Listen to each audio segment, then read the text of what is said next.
Welcome back, everybody. Thank you all so much for joining me here today. My name is Pritesh with KAIZN Crypto. Today, we are going to be talking with the Turf team. Today, I'm joined by Ralph and Garm, and they are developing a project on Cardano. Very interesting. It's wall art cartographic NFTs. So I'm looking forward to getting into this conversation here today. So Garm and Ralph, thanks so much for joining. How are you both doing today? Doing well. So much for having us. Yeah, absolutely. Yeah, it's an exciting project. You guys had actually Garm was working on Cardano Spaces, and then this kind of was like a spin-off of it, or give us a little bit of the overview. Tell us more about this project. Sure.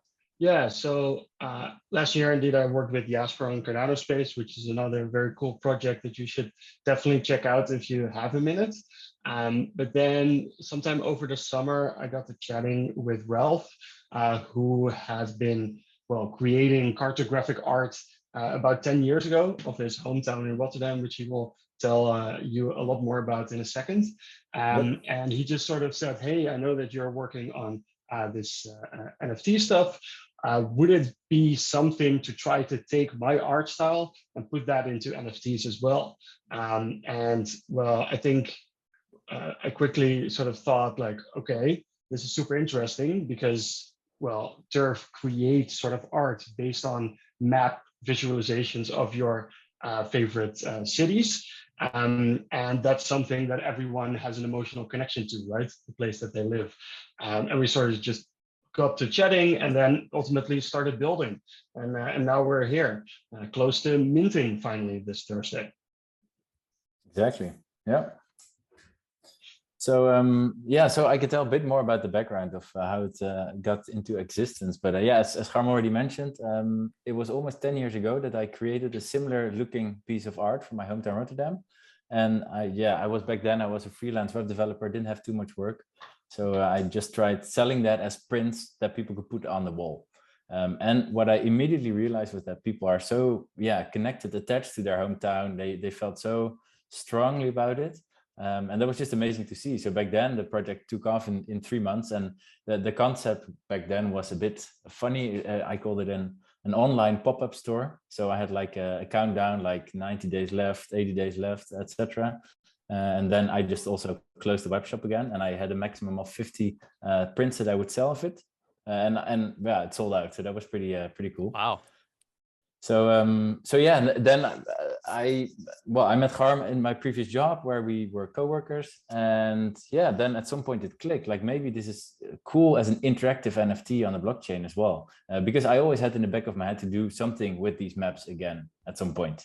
But never found a good excuse to get into it again. But this seemed to be the perfect place. And here we are now. Been working on it for 6 months and close to minting. That's really cool. I'm excited to see the progress that you guys are making with it.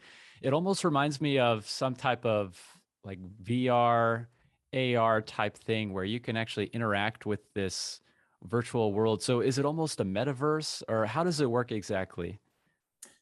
Yeah, so we are specifically not, at least in the mid to short term roadmap, focusing on metaverse type features. And that is because we truly believe that, digital world is nice and all, but we also still have the real world and the physical world. And that's what we're representing with our art. So we'd rather make this connection between NFTs and the real world by making this a beautiful interactive NFT on your screen, but also offering ways to beautifully print it and actually put it on your wall, like have an NFT on your wall. How cool is that? And not by means of a screen, but just actual real paper that you can touch, that has like texture, you can hold it. Yeah, exactly, which is also nice, right? So in this first part, or the first the next foreseeable future, or the next quarters, we're focusing more on this connection between real and digital versus Turf and then kind of metaverse. Although the art itself is exportable as a 3D file, so you could imagine that that's importable into any other type of metaverse kind of system, right? Sure. Yep. Yeah, so I can definitely see why somebody would be emotionally attached to something like this. I mean, there's definitely that strong connection that a person would feel to the place that they grew up, or, you know, have a lot of those childhood memories. So really interesting. Now, as far as how it looks, do you have a like a demo that you could show us, or what are some of the unique features about this specific NFT? Yeah, totally. I can let me share my screen.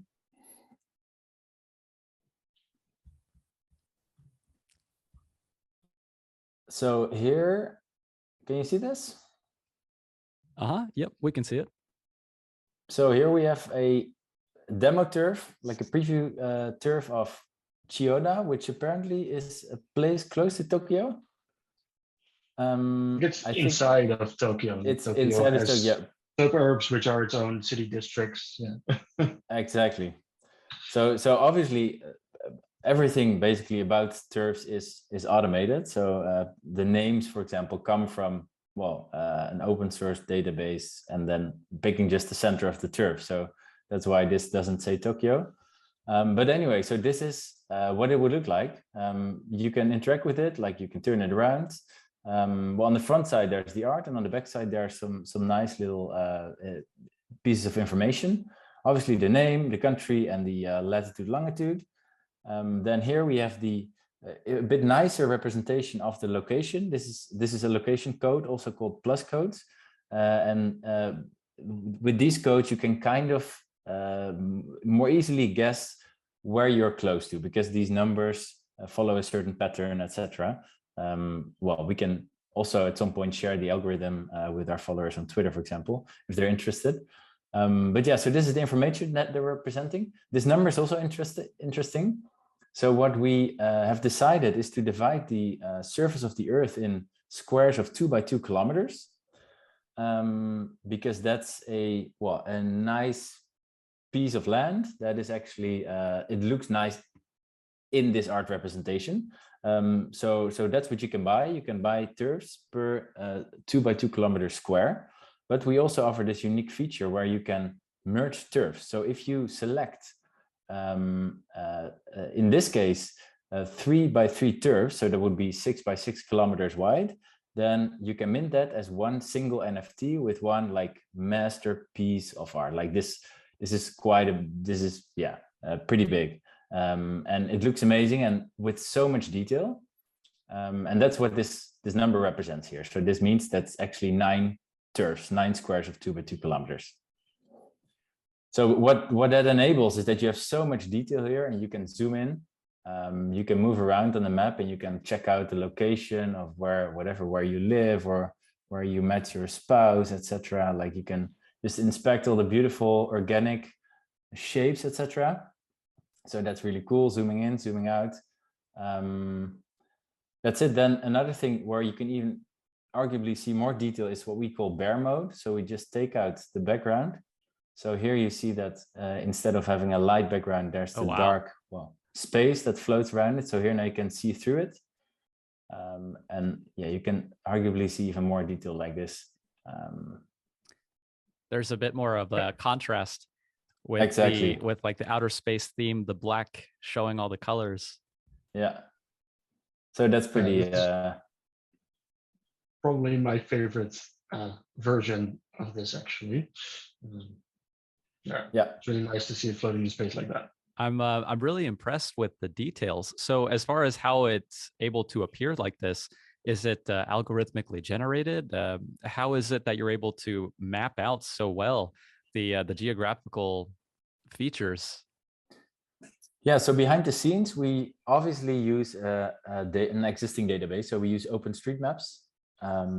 We are hosting our own database with all the relevant features that are relevant for creating this art. So that means all the streets, all the waterways, all the little footpaths, everything is in here. And what you see is actually the inverse of it. So every colored shape is, maybe I wouldn't say just one building, but everything that is surrounded by footways, highways, roads, waterways, etc. So that's what it is. Wow, really cool. Yeah. And then one last feature that might be nice is the art mode. So if I press A on my keyboard, then you will see that it will be framed like this. And this is really to make this connection, again, what I already said, to the physical world. So this is just a preview of what it would look like if you would hang it on your wall, nicely framed, etc. Maybe in the background for Ralph, you can actually see a turf hanging on the wall. Yeah, I made a preview of my own hometown, Rotterdam. Oh, wow. Here. Look at It's that. a bit far away, but it's quite a beautiful print. It's on the highest quality fine art paper that we could find, and yeah, the colors just look amazing. But this one, you might see it has a bit less detail because I think it's 4 by 4 kilometers, so it covers a bit less surface, but nevertheless very nice and beautiful. I think what's nice is we're also planning to sort of provide that as a service for turf holders. That, you know, if you've got the NFT, you might also want a beautiful print of it hanging in your home. Of course, it's hard to sort of figure all of that out yourself, although you can just send the files to a printer. We're also happy to do it for you, and then we'll just send the actual print to your home. Won't be available on day one, but it's something that we feel quite strongly about. And that's not only because we think these things should be framed, but also because we sort of aspire to take turf to a bit of a more mainstream audience. We like to think of turf as a beautiful project that could be someone's their first NFT, so to say. For instance, my family, they might be latently interested in NFTs. And they even asked me like, hey, should I be buying an NFT? What's fun? What's beautiful? But a lot of the projects that are out there don't necessarily appeal to, well, middle-aged people with kids, you know? Whereas if we tell them, well, it doesn't need to be a profile picture that you can use on Twitter, which is a service you actually never use, but you can also get beautiful art and then just frame it. Then they think like, oh, okay, that sounds quite interesting. And then we're sort of hopeful that through this emotional connection, plus a printing service, plus there just being one with your home on it, that we can sort of attract a larger crowd that's out of the Cardano or out of the crypto space entirely to this project as well. Okay, I see. So you're really trying to take this more mainstream, not so much for a specific niche necessarily, but really just for the broader public. One thing I found very fascinating was just thinking about all the different places where a person could want to own a turf, right? I guess one more specifically would be some place of significance to you where, you know, maybe a place where you were born, your hometown, or a place you met your spouse, you know, where you went to college. As far as all these different places, I'm curious to know, how is it where a person is able to go and select any of these places? Do you guys have some sort of way for a user to input any specific location, or are all these locations kind of preset and you just mint and you would get something randomly? I think I can actually demo the beta preview version of our minting interface. Like, we're still working hard on it, and especially styling wise, it needs a lot of attention still, but I might be comfortable to share it with you now. So this is it. So, well, you see that here we already minted some stuff. Well, on testnet, this is all still beta, just testnet, but this is Amsterdam, as you might recognize in the canals here. But yeah, this is the interface. So you can just literally in a Google Maps like interface, browse around, type the place you love, New York, which probably is going to be a popular one. Oh, this one is already reserved even, you see. Oh, wow. Again, on testnet. I'm just playing around here. But anyway, so what you can then do is you zoom in, you say, okay, this is exactly where I live, right beside this park. So I want this square. So you can select it like that. Yeah, and then you can mint. So you can select one, or as we mentioned before, you can select multiple, and then you can see this little buy button will fade out if you have non-compatible squares. If you select in this case 4, then well, we allow to mint 1, 4 and then merged, and 9 and then merged. So I can also select 9, and then you will see we can continue to the checkout, which we're still working on. but this will be it. So you can browse, literally, it doesn't need to be cities. It can be any tiny village that you have a special emotional connection to. It can be in the middle of the Amazon. It can even be in the middle of the ocean, which I wouldn't recommend because that's just a square with one color. One big blue square, right? Exactly. Might be some minimalist type of guy that likes that stuff. I don't know. You know, just from looking at it, well, I had mentioned Cardano Spaces just because that's something that some people who are watching this might be familiar with. It's got a very similar feel, except it's almost like you've pretty much taken the entire globe and made it so that you can plot the geographical locations within these NFTs. It's quite fascinating. Yeah, there's definitely sort of happy coincidental similarities there, in that it's also a grid in which you can get squares, right? Yeah, I think this is a much more art-focused approach, though, right? Because you can't put cool other sort of stuff on these squares. But yeah, there's definitely sort of stylistic similarities. I agree. Yep, very cool. So now tell us a little bit more about what the process is going to be. So when you guys, now the mint is coming up soon, right? So for anybody watching this, there's going to be some information about how you can get a hold of these NFTs, how you can take part in the mint. Can you all tell us a little bit about what you're anticipating for the mint day? When is it going to take place? And how can people get involved in this? Yeah, sure. So this Thursday, March 31st, 2020, at 8 p.m. UTC, we're doing a first, well, sort of test mint, because as you saw, the sort of technology to actually do the minting with this map-based clicking around is still being developed. And if we would open it up to everyone at the same time, we sort of are a little bit scared that things might not work out entirely perfectly. So we figured, okay, why not take it slow, do a first testament first with 100 lucky people who are on the allow list.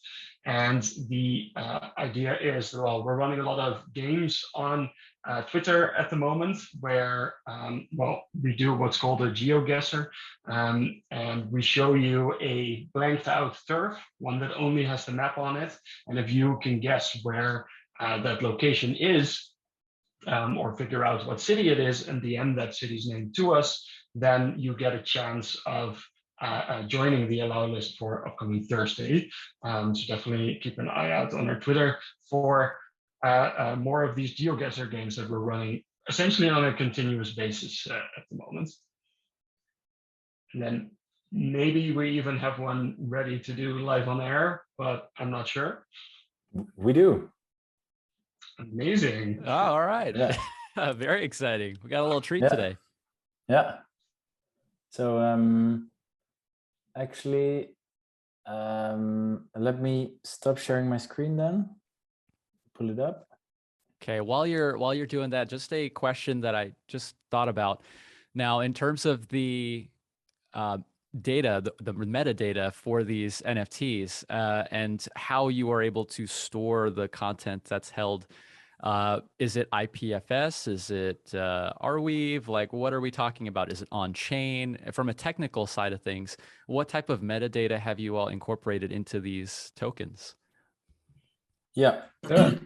So it's IPFS. So that's where we're hosting the files that you need for this. So there will be 3 main files included in the NFT, which one is this interactive HTML version, which is about, like, depending on, I'm not showing it right now, but the one you just saw before, and that's usually about 1 to 2 megabytes. Then we have the art version, which I can actually share as well. Let me share my screen again. Which is the printable ultra high resolution version. Well, this is an example of San Francisco. You'll see, yeah, so this is just plain, nothing, just the art. And obviously the name's been below it. And I think this is suitable, or I don't think, I know because it's hanging there, that this is suitable to send to any print service and receive a beautiful print at your home. So yeah, that's what you get. And then a little thumbnail, which is also included in the metadata, which is essentially to be able to populate, well, what you just saw. Whenever a mint is successful, then we'll show it on this interface as well. So for that, we just need this plain old square that we show here. And then like in terms of data, that what's included is obviously like a city name, country name, the size of the turf, which is crucial, right? Is it a 1er, a 4er, or a 9er? Because that's kind of interesting to show to your friends, obviously. Yeah, and I think that those are the most important parts. Or am I missing anything, Garm? No, I think that essentially covers it. Well, maybe it's nice to mention that we did sort of look into putting at least the information of the art itself entirely on chain. And the problem is that we quite quickly ran into sort of the size limits that you can put into a transaction. Sure. For most sort of smaller cities with not that much detail, it was usually fine. But if you want to merge the turfs into bigger turfs, then quite often we would run into problems there. So in the end, we sort of said, okay, we want to prioritize having beautiful art over having it on chain. Yeah, this is the end result, which I think we're super happy with. Yeah, definitely. No, I feel like for what it is, as far as what you've created, it makes a lot of sense to do it like that, right? Using IPFS, and then you have the metadata, which shows, hey, this is a plot that's say a 2x2, right? For example, so you can actually see when it's plotted on a map like this, how big that space really is. So that's fascinating. I'm really curious to know, just because of the different ways that now people are able to come up with these NFTs. And with all the talk about interactive NFTs, metaverse, it's just really fascinating to see the different ways that you can go about incorporating that. So good stuff. Yep. Nice. Ralph, did you have that? Did you have that demonstration available, or is it still kind of?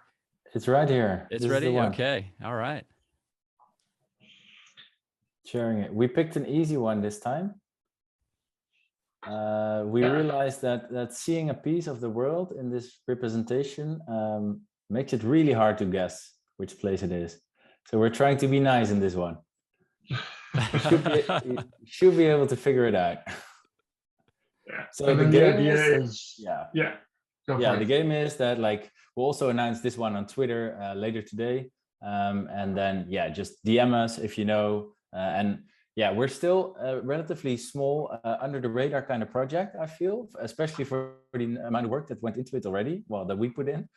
So we're obviously also trying to expand our reach and get a bit of exposure. So we have a little like retweet and tag a couple friends in it. It shouldn't be a big deal. And then just DM us the name. And if you are one of the lucky few, then you'll win a spot on our allow list for the mint next Thursday, or coming Thursday. Okay, fantastic. Yeah, I will definitely be sure to leave any links for our audience as far as where they can go to find out more information about this project. So definitely be sure to give them a follow, Twitter, check out their website so you can learn more. I'm going to be interested to just try it out, just pick up a few on Mint Day, hopefully. I don't know if I'll be one of the lucky few, but I'll try it. I'll definitely put my name in the hat. We'll see. So exciting. Very cool stuff, guys. I think it's a fascinating project.